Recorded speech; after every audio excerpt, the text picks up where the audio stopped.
안녕하세요. 연금이야기 차경수 작가입니다. 오늘은 은퇴 후 안정적인 생활을 위해서 연금을 어떻게 준비를 해야 될지 얘기 나눠보도록 하겠습니다.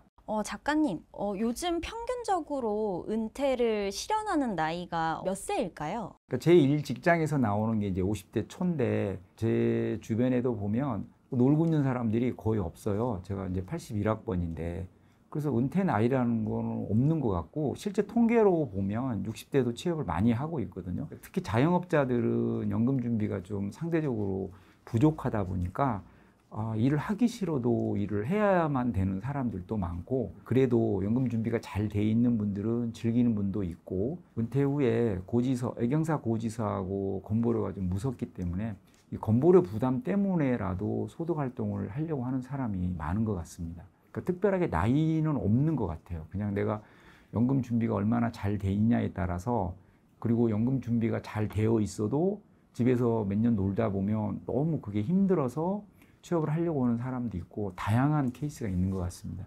어떻게 보면 현실적으로 경제 활동을 하지 않고도 살아갈 수 있는 금액이 준비되어야지 진짜 은퇴라고 볼 수 있는 건데, 그러면 현실적으로 은퇴를 했을 때 어떤 것들의 지출 금액이 필요한 걸까요? 눈만 깜박깜박거려도 들어간다 이런 돈들이 있죠. 뭐 공과금이라든가 건보료라든가 이런 것들이 사람에 따라서 다르겠지만 한 100에서 150 정도는 들어가지 않겠어요? 수도권에서 살면 이제 건보료 부담이 제일 크거든요. 그러니까 부부가 월 생활비를 얼마로 하지는 부부가 정해야 돼요. 공단이나 이런 데서 얘기한 뭐 250만 원, 300만 원 그거는 남 얘기라서 내가 200으로도 충분한 사람도 있고 500, 600으로도 부족한 사람이 있어요, 분명히. 근데 본인들이 잘 알거든요. 그래서 저는 공적연금으로 일단 세팅을 해놓고 거기서 부족한 거는 퇴직연금과 개인연금, 공제에 거기서 500이든 600이든 400이든 이렇게 맞춰놓고 밥만 먹고 살 수 없어서 이벤트 자금이 부정기적으로 들어가거든요. 아이들을 위한 자금, 특히 이제 결혼 자금이나 이런 지원 자금들이 목돈이 많이 들어가잖아요. 그러니까 부정기적으로 들어가는 이벤트 자금 통이 따로 있어야지 은퇴 후에 현금 흐름을 만드는데 매우 좋습니다. 그럼 지금 이 영상을 시청하고 계시는 분들은 사실 공무원분들보다는 일반인 분들이 더 많을 것 같아서 노후에 어떤 현금 흐름을 만들기 위해서 이상적인 숫자를 예를 들어서 한 월 300 정도라고 했을 때 어떤 식으로 저희가 노후를 준비를 해야 될까요? 그러니까 월 300, 400 그 얘기를 20년간 300 타고 나중에 끊어지는 건지 죽을 때까지 300인지 이 300의 현금 흐름을 만들 때 원금은 건들지 않고 그냥 배당이나 이자나 이런 걸로 해야 되겠다. 사람에 따라 다르거든요. 그리고 내가 공적연금이 얼마나 있냐에 따라서 플러스 300, 200 이 수치가 달라지잖아요. 자, 일반적으로 그러면 현금 흐름을 300을 만들려고 하면 어떻게 해야 되나요? 그러면 슈드 같은 배당 투자를 해서 4% 정도 목표를 한다. 그러면 300을 받으려면 9억 정도가 있어야 되잖아요. 근데 내가 한 5%낼 수 있어. 그럼 한 7억이면 300의 현금 흐름을 만들 수 있잖아요. 이거 전제는 뭐냐면 내 원금 건드리지 않고 이거거든요. 내 원금 건드리지 않고 월 300의 현금 흐름을 만들려면 얼마가 있어야 돼? 그러면 수익률이 얼마에 따라 다르지만 4%, 5%면 7억, 8억, 9억 이 정도 되잖아요. 피디님 지금 7억, 8억, 9억을 어떻게 만들겠어요? 현실적으로 어렵거든요. 그러니까 월 300 만들기 뭐 이런 것들은 현실적으로 쉽진 않다. 그래서 배당과 내 원금을 같이 소진해 간다고 생각을 하는 게 현실적이죠. 그럼 그렇게 봤을 때 내가 국민연금 200에 한 200 정도만 더 있었으면 좋겠다라고 생각을 한다면 그 200을 만드는데 내가 연평균 4% 낼지 5% 낼지를 모르니까 얼마가 있어야지 내가 200을 만들지 이건 가늠하기 어렵잖아요. 근데 대략적으로 보통 4% 룰을 얘기를 많이 하거든요. 근데 저는 4에서 5는 좀 낼 수 있지 않을까라고 생각하거든요.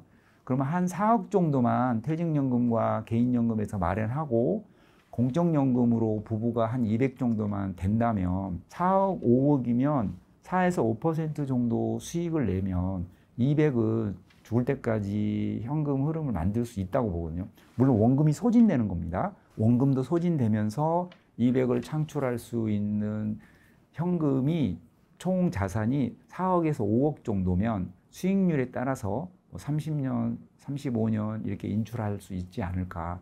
그렇게 현실적으로 계획을 수립하면 될 것 같습니다.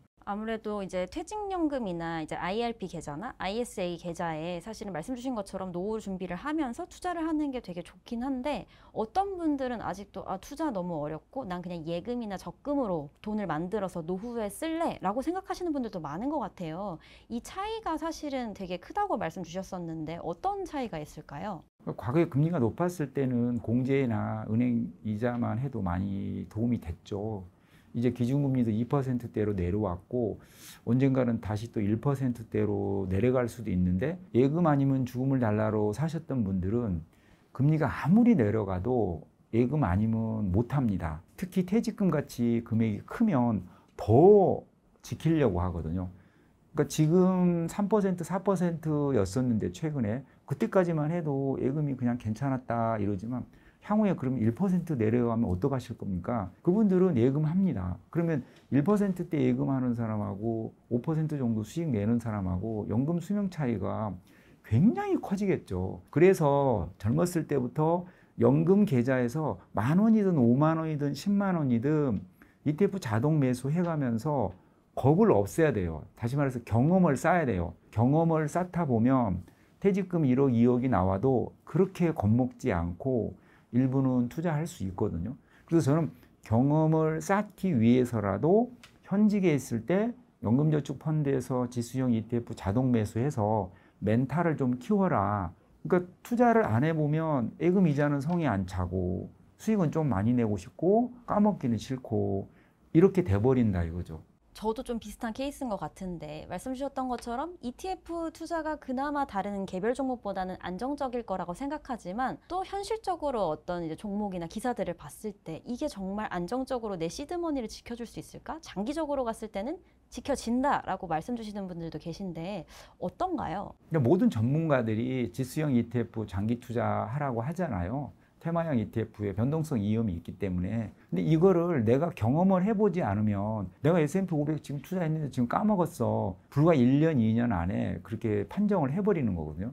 그러니까 장기 투자의 범위가 그럼 몇 년이야? 그럼 뭐 3년이라고 하는 사람, 5년이라고 하는 사람, 20년이라고 하는 사람 다 다르거든요. 그러니까 장기 투자해라, 지수형 ETF에 장기 투자해라 이런 것들이 내가 믿으려면 실제 내가 해봐야 되는 거죠. 조금씩이라도 장기 투자를 해서 하락할 때 상승장 이런 것들 다 경험해보면 저는 믿는다고 보거든요. 그러면 퇴직연금에서 말씀 주신 것처럼 이제 운용을 하기 위해서 여러 가지 이제 유형들이 있잖아요. 퇴직연금의 유형 그리고 운용 방법들은 좀 어떻게 달라지게 되나요? 안타깝게도 퇴직금과 퇴직연금을 구분을 못 하시는 분이 되게 많고요. 정말로 대기업인데도 아직 퇴직연금 제도를 도입을 안 한 회사가 되게 많습니다. 그럼 퇴직금하고 퇴직연금이 어떻게 달라? 쉽게 얘기해서 퇴직금은 내가 받을 퇴직금을 회사가 가지고 있다. 이렇게 얘기하시면 돼요. 그럼 퇴직연금은 뭐야? 나한테 줄 퇴직금을 내가 지정한 금융사에 맡겼어. 이게 다르거든요. 근데 DB는 뭐고 DC는 뭐야? DB는 회사에서 운용하는 거고 DC는 내가 운용하는 거야. 그럼 내가 운용한다는 게 무슨 뜻이야? 네가 DC에 전환했다는 얘기는 지금까지 퇴직금 다 주세요. 이제 제가 운용할게요. 까먹으면 제 책임이고 수익 많이 나도 내 수익입니다. 이게 DC야. 이런 거거든요. 그래서 DB가 좋아, DC가 좋아. 이건 정답이 없다. 임금 상승률과 DC로 전환해서 수익 나는 수익률 차이를 가지고 본인이 판단을 해야 되는데 저는 승진 가능성이 많은 사람들은 DB 제도를 오래 유지를 하고 승진 가능성이 낮고 임금 인상률도 좀 낮고 이런 분들은 젊었을 때부터 DC로 전환해서 지수형 ETF에 장기 투자하는 것도 괜찮다고 저는 봅니다. 그러면 저희가 또 IRP에 대해서 얘기를 안 할 수가 없는데요. IRP는 어떨까요? IRP가 퇴직금 전용 계좌거든요. 원래 IRP는 퇴직금을 받아서 연금으로 찾으면 세금 30% 줄여줄게. 이게 기본 특성입니다. 근데 퇴직금 전용 계좌에 연말정산 세액공제 받기 위해서 납부할 수 있도록 열어줬다는 거죠. 그러면 IRP 안에 세액공제 받은 놈도 있을 수 있고 퇴직금도 있을 수 있잖아요. 이것도 또 세금이 다르거든요. 그래서 IRP를 구분을 할 때 내가 개인적으로 세액공제 받기 위해서 추가 납입하는 거를 개인형 IRP라고 하고 기업에서 퇴직금을 매달 IRP 계좌로 넣어주는 경우가 있어요. 이거를 기업형 IRP라고 합니다. 그러니까 PD님은 지금 개인형 IRP를 염두에 두고 질문을 하신 거거든요. 일반적으로 다 개인형 IRP를 잘 쓰는데 중소기업이나 일반 개인 기업체에서는 기업형 IRP에 내 퇴직금을 매월 거기다가 입금을 받아서 내가 운용하는 사람들도 있어요. 그런데 퇴직금 운용을 잘 못하기 때문에 기업형 IRP를 운용하는 회사에 다니는 근로자들은 퇴직금에서 많은 손해를 보는 게 현실적입니다. 그럼 이렇게 손해를 보지 않으려면 저희가 어떤 준비들을 해야 될까요? 연금은 정말 디테일하게 들어가면 알아야 될 게 많잖아요. 지금 연금 유튜브에서 우리 PD님 많이 공부도 하시고 출연진들하고 대화도 하시고 그래도 어렵잖아요. 그러니까 귀찮고 어렵지만 아는 만큼 돈이 된다. 연금의 주적은 소득 부족이 아닙니다. 관심 부족이에요. 소득이 아무리 많은 자영업자도 연금의 중요성을 모르고 방향을 못 잡으면 공적연금 준비 상태가 매우 미흡해요. 그럼 필수적으로 연금을 위해서 저희가 준비해야 될 것들은 어떤 것들이 있나요? 그러니까 내가 어떤 생각을 가지고 연금을 준비하느냐에 따라서 은퇴 시점에 내가 적립해 놓은 연금 자산이 큰 차이가 나거든요. 저는 일단 예금 이런 걸로 생각하지 말아라는 거고 임대 수입도 많은 사람들이 생각을 하거든요. 근데 저는 60세 전후로 자산을 연금화하라는 얘기를 많이 하거든요. 그러니까 내가 가지고 있는 금융자산이든 부동산이든 60세 전후로는 연금화 해놓는 게 좋습니다. 이 말은 세금과 건보료로부터 자유로운 연금 계좌로 금융자산이나 부동산을 시프트를 하라는 건데, 그리고 현직에 있을 때는 2천만 원만 넘지 않으면 건보료 부과할 일이 없는데 직장 가입자가 되면 1,000만 원만 넘어도 건보료를 부과하잖아요. 그래서 내가 쌓아놓은 예금이나 주식이나 여기서 나오는 배당이나 이런 것들이 1,000만 원이 넘어가지 않도록 해야 되는데 큰 자금도 아닌데 관리를 잘못하거나 방향을 잘못 잡으면 금융소득 종합과세에 들어가거나 건보료 폭탄 맞거나 이런 분들이 되게 많거든요. 그리고 부동산에서 나온 수익에 대해서 아직 세금과 건보료를 본격적으로 접해보지 않았기 때문에 나에게 돌아오는 인컴 수입 100만 원, 200만 원이 달콤하기 때문에 은퇴 후에도 내가 국민연금이나 공무원연금 플러스 임대소득으로 골프 치고 맛집 다니고 편하게 살아야지 이렇게 생각하시는 분들이 많거든요. 이건 이제 공적연금보다는 지속 가능하지는 않죠.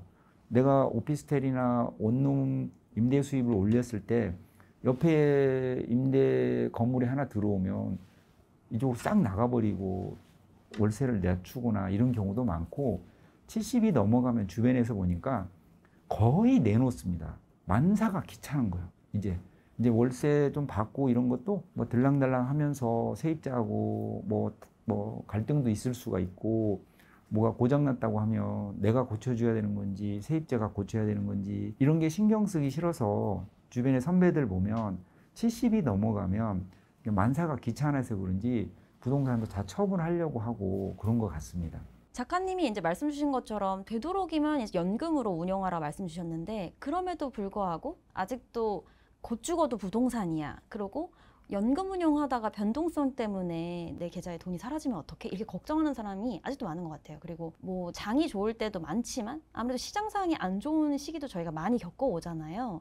어떻게 생각하세요? 부동산이 그동안 파워풀하게 수익이 났죠. 그리고 거기서 그런 수익을 얻어보신 경험이 있으시면 그걸 잊지 못하고, 근데 여러 전문가들이 이제 뭐 일본 얘기도 하고 인구 감소, 가구 수 감소 이런 얘기도 하고 뭐 그렇게 되려면 아직 멀었다라고 얘기하는 사람도 있는데 저는 개인적으로 은퇴 후에는 부동산, 현금, 주식, 뭐 예금 이런 자금들은 연금저축, IRP, ISA, CMA 이런 계좌 안으로 다 집어넣는 게 저는 좋다고 보는데 그 이유는 현금 흐름을 똑같이 만들더라도 연금 계좌에서 ETF에서 배당 수익으로 얻는 사람하고 부동산 임대 수입으로 얻는 거라고 안정성 측면에서도 좀 다르고, 그래서 노후에는 말 그대로 정말 내가 크게 신경 쓰지 않고 뚝뚝 떨어지는 현금 흐름을 만드는 게 그것도 세금과 건보료로부터 철통 보호를 받으면서 만들 수 있잖아요. 그래서 저는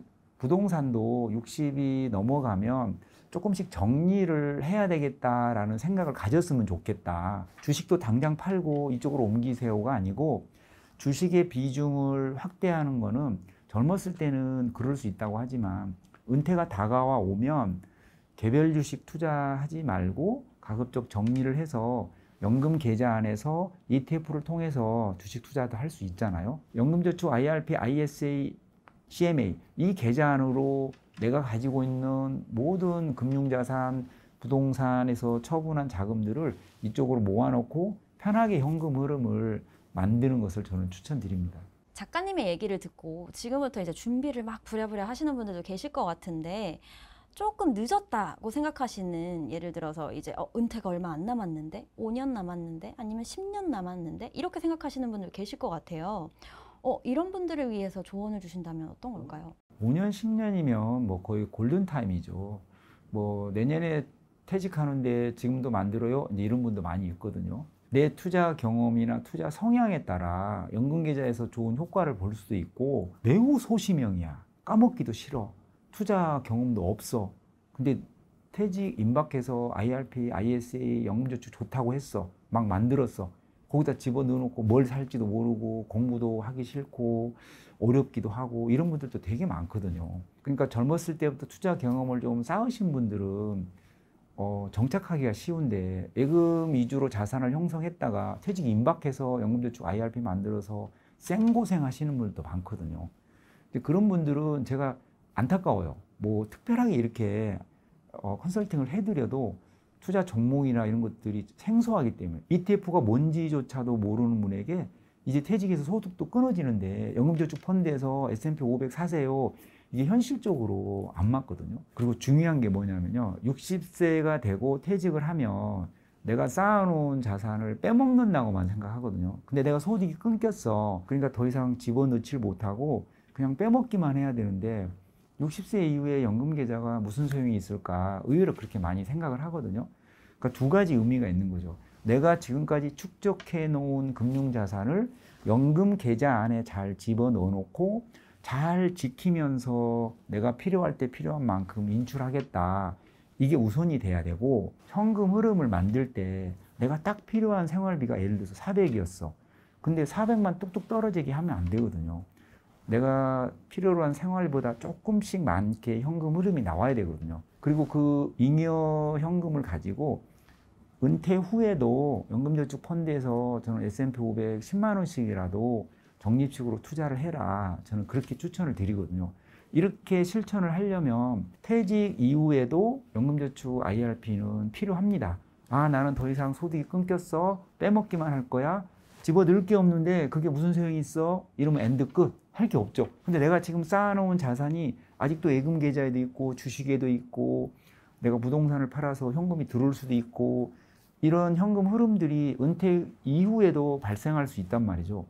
그러면 이 현금 흐름을 연금 계좌를 활용하지 않으면 그냥 지금까지 해오던 대로 또 예금하려고 하고 또 주식에 투자하려고 하고 그런다죠. 예금하려고 하고 주식 투자하고 그럴 거 아닙니까? 근데 내가 연금 계좌를 이용해서 조금 투자 효과를 본 사람들은 아, 내가 이걸 집을 팔아서 얼마가 생기면 어떤 계좌에서 어떤 상품에 넣어놓고 배당으로 분배금 받아서 현금 흐름을 좀 만들겠다 이런 아이디어가 떠오르거든요. 근데 저는 웬만하면 60이 됐든 50대 후반이 됐든 연금 계좌를 시작을 했으면 좋겠다라고 저는 추천을 드립니다.